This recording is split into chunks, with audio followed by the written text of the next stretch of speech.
Hey Internet, it's RJ. Welcome back. Thanks for tuning into the show today. Now today is Sunday, so you know what that means. We're going around the net with all the news you can use in the week that was in credit and finance. So on the docket for today, we have some card retirements to take a look at, as well as a new credit card hitting the market for all you movie lovers out there. We also have an interesting story developing between co-branded partners Walmart and Capital One. So, of course, if that sounds interesting to you, go ahead, press the subscribe button, and let's get to work. Now, we will start lead off here with Southwest and Chase and Pay Yourself Back. A while back, we announced that Southwest was getting the cards, were getting Pay Yourself Back feature added to them. Well, this is being extended through June 30th of this year, so basically through Q2. As a reminder, you can redeem Southwest points at 1 cent a point towards the annual fee for those cards, and then 0.8 cents a point for dining charges. I believe they are moving the cap up on dining charges for the total amount that you can redeem from $200 to $300. So there is that. Now, you know, not too big of a story, but the funny part is, I was scrolling through Reddit where I found this. Remember, the Aeroplan cards had the same exact thing. Well, the Chase Aeroplan card had the same exact thing, Pay Yourself Back. Well, someone probably found the limit of how many Aeroplan points you can redeem before Chase gets mad. There's this comment thread going where a gentleman redeemed, like, I think over 1 million points, Aeroplan points, through Pay Yourself Back, and of course got shut down by Chase. Now, overall, it's not really newsworthy. I just found it funny. Generally, it's fairly hard to make Chase that annoyed where they shut you down, but he definitely found a way. So granted, you know, there is no limit this year for Aeroplan, but next year, I believe they're going to add a limit. It was always only intended to redeem miles that you earned on the card, which obviously they could tell. So if you do an egregious amount, well, yeah, you're kind of asking for it. So I thought that was funny. Good luck to him. Maybe he'll move over to Amex or Citi now, I guess. But with that, we move on to a card getting a little bit of a points boost upgrade itself, and that is the BILT Rewards card. Now, again, we're pretty high on BILT Rewards over here. We have a full video I can link down below for you. But again, that's the card that lets you pay rent with a credit card. So originally, the cap on points you could earn through rent payments was 50,000 points a year. They are now doubling that limit to 100,000 points a year earned on that rent multiplier. So that's actually, you know, it doesn't seem like a big deal, but it probably is for folks paying rent, you know, especially on the coast, or I mean, actually anywhere that, you know, you might be renting. Rent is going up across the board. You know, a lot of it is likely to do with, you know, quote, inflation, and because I can raise prices, I do. And then some of it is landlords trying to make up for those pandemic-era rules. It really limited landlords from like removing people from the house if they weren't paying, and you know, they still had to pay the mortgages. You know, I myself have not increased rent in any of my houses because I am just a benevolent landlord like that. I have suggested both the people get the BILT card, but no takers yet. I just want to see how it works on the other end. So again, if you are interested, that video down below, there is a link to the BILT card. It's not mine, it's a channel member link, so you'd be helping out someone part of the channel community. And of course, if you're interested in that join button down below will give you more information about joining the channel members Discord and all that good stuff. So now we're going to move from a good upgrade to a retirement, two retirements actually. So we talked about this before, this card before, but we have the Aspiration 0 card. Now, yes, it's not overly popular, but if we do make a video on it, I do like to close the loop when there is an update for it. So that card was aimed at, you know, the Planeteers and saving the planet, right? Instead of the You Got points, but they were primarily to redeem for planting trees and making the world a better place. In addition to that, it did have an annual fee, which is very weird. Well, that card is actually being retired now. I don't even think it made it a year, go figure.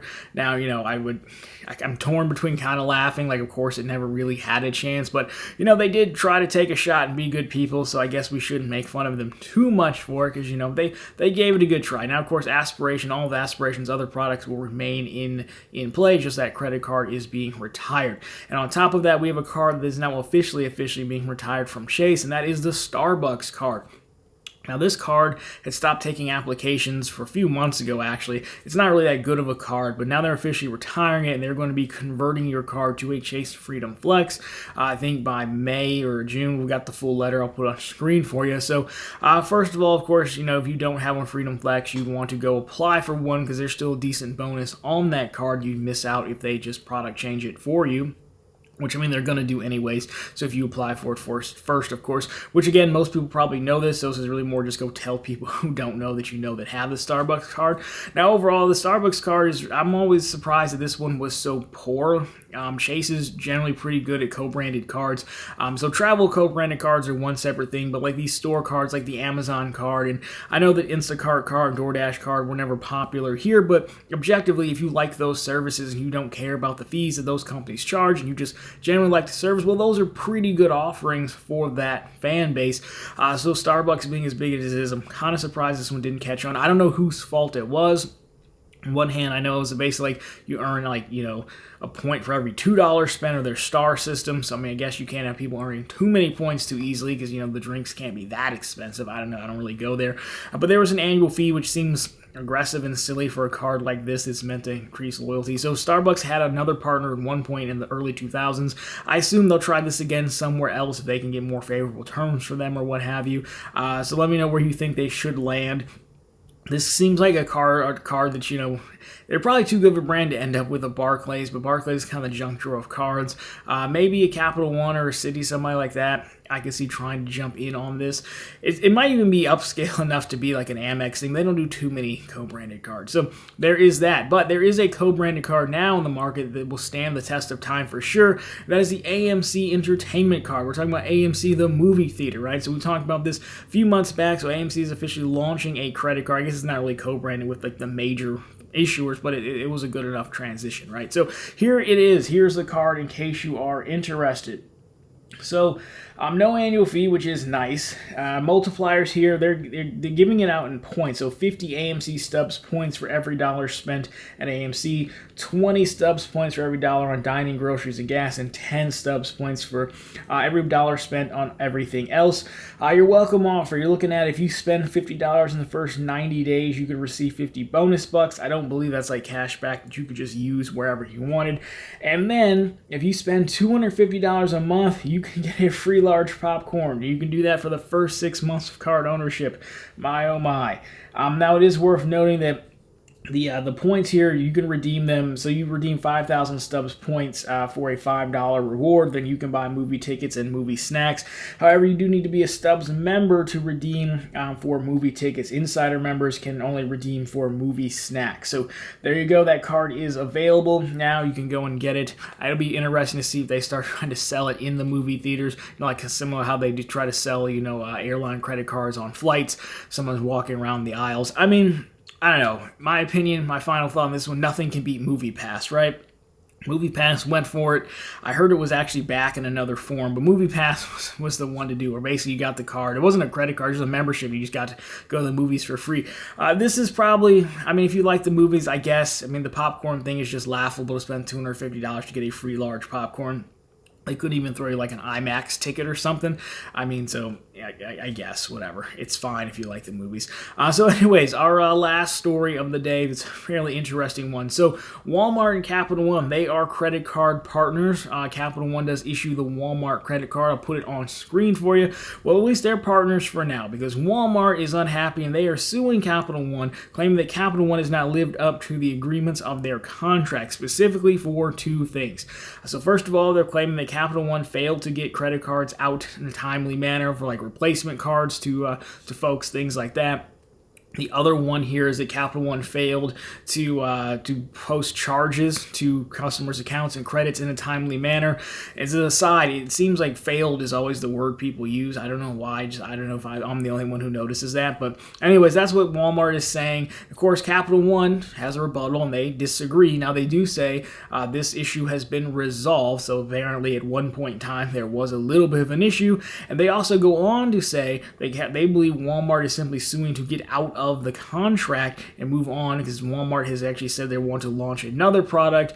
There's word that Walmart has trying to do some kind of financial thing on their own. They want some of the cards to flow through them. Of course, Capital One's like, no thanks. So, this all could really be because Walmart got one single Amex Platinum credit. Now they've got Uppity. They think they're too good for Capital One.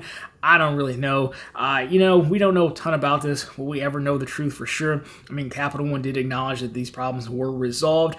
Capital One, their course of competency is managing credit cards. Now, their customer service is awful and they can't keep their own rewards programs and things intact, when customers call in. So let's not exactly absolve Capital One of every single sin here, but at the same time, the course of competencies of a credit card company is sending out the cards, which is actually usually done through like a third-party provider anyways, and then, managing transactions. So I feel like this one's I feel like Capital One's probably somewhat fair in the fact that Walmart trying to sue their way out. I believe they actually had a partner with Synchrony at one point. It was like the largest issuer of store credit cards, and they sued their way out of that as well. So this will be interesting to see how it goes. Overall, like where would Walmart end? It'll be really interesting to see if the Platinum coupon was just a joke, but if they're like, hey, we actually think we could go upstream and go to American Express. Let's just see how committed American Express is to actually welcoming in. It seems like more of like a one-night stand type thing than Amex was looking for a long-term relationship with Walmart. But on the same time, Walmart is a very, very large chain. They also do have the Sam's Club arm as well, so I wouldn't necessarily write it off as real landing spots if they were to get out. They might, very well try to do this themselves with a banking partner behind the scenes, or I could see Citi and Bank of America have both pared down their co-branded card offerings as of late. They could be major players, so I could see something like that as well happening. So, I don't know, you could Chase maybe, but I don't know that Amazon and Walmart have always gotten along. Could be a little bit of a conflict there. So, again, if you're into this card, let me know where you think they could potentially land or what you think about loss, or even if you've had the Walmart card, have you had these issues that Capital or that Walmart is claiming that Capital One did? Love to get your thoughts on that. Anyways, guys, that has been the news for this week. So, of course, if you liked it, drop me a thumbs up down below. If you found it particularly interesting, consider subscribing to the channel because we're posting content just like this every single week. And, of course, every Sunday with all the news you can use in the week that was in credit and finance. And, of course, every single day over on ProfitableContent.com, where we have not only the latest credit card offers, bank bonuses, and news stories, everything you need in your bonus hunting life. Of course, let me know down below what you think of these stories as well as what else have you seen going on in the news. Love to get your thoughts on all of it. Anyways, guys, that's going to do it for this one. As always, thank you so much for watching. I'll talk to you very soon next week.